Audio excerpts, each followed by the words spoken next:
నమస్తే అన్న. నమస్తే అన్న. ఆంధ్రాలో 2024 ఎలక్షన్స్ ఉన్నాయి కదా, ఎవరికి ఎక్కువ సీఎం అయ్యే అవకాశాలు కనిపిస్తున్నాయి? జగన్మోహన్ రెడ్డి అన్న. ఎందుకు జగన్మోహన్ రెడ్డి గారు అనుకుంటున్నారు? ప్రజల వద్దకు పాలన తీసుకుపోయిన వ్యక్తి జగన్మోహన్ రెడ్డి. అంటే 4 సంవత్సరాలు జగన్ పాలన చూశారు కదా, మీకేమనిపించింది? బాగా ఏం నచ్చింది?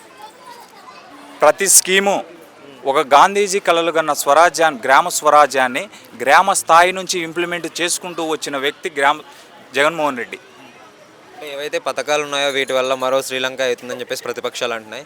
అదే ప్లేస్లో వాళ్ళు కూడా కొన్ని పథకాలు అనౌన్స్ చేశారు. ఎలా అనిపించింది మీకు? శ్రీలంక అవుతుంది, బీహార్ అవుతుంది అని వీళ్ళంతా అంటున్నారు కదా.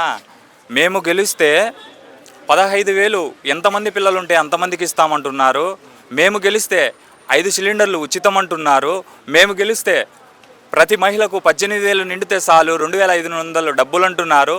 మేము గెలిస్తే పింఛను ఇంకా పెంచుతామంటున్నారు. మేము గెలిస్తే ఇంకా మంచి చేస్తున్నామంటున్నారు. అప్పుడు ప్రజలు సోమరిపోతులు గారా?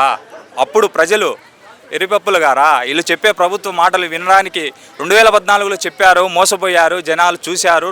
151 సీటు జగన్మోహన్ రెడ్డికి ఇచ్చారు. మళ్ళీ ఎందుకు నమ్ముతారన్న ఆయన మాటలు?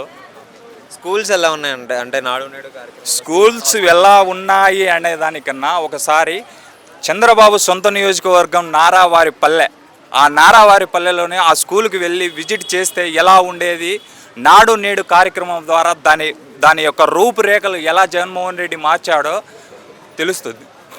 అంటే ఇవన్నీ ఫ్రీగా ఇవ్వడం అనేది కరెక్టే అంటారా? ఫ్రీగా ఇవ్వడం అనేది కరెక్టే అంటారా? కరెక్టే. ఎందువరకు కరెక్ట్ ఉంటుందంటే, ఈ క్వశ్చన్ అడిగారు మీరు. ఏ రాజకీయ నాయకుడు అన్నా ఫ్రీగా ఇస్తున్నాడంటే అదే చంద్రబాబు ఇవ్వడానికి మాకు గ్యారంటీ ఇస్తారా? చంద్రబాబు అని కాదు, రాజకీయ నాయకుడు ఎలా ఉండాలి?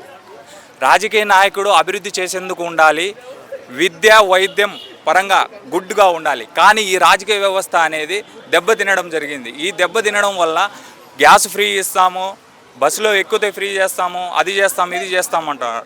జగన్ ప్రజల ద్వారా తెలుసుకున్న నాడు ద్వారా, పాదయాత్ర ద్వారా ఆయన నవరత్నాలు అనే పథకాలను తీసుకొచ్చారు. ఎవరో ఏ రాష్ట్రంలోనో వస్తే ఆ పథకాలను తీసుకురాలేదు ఆయన.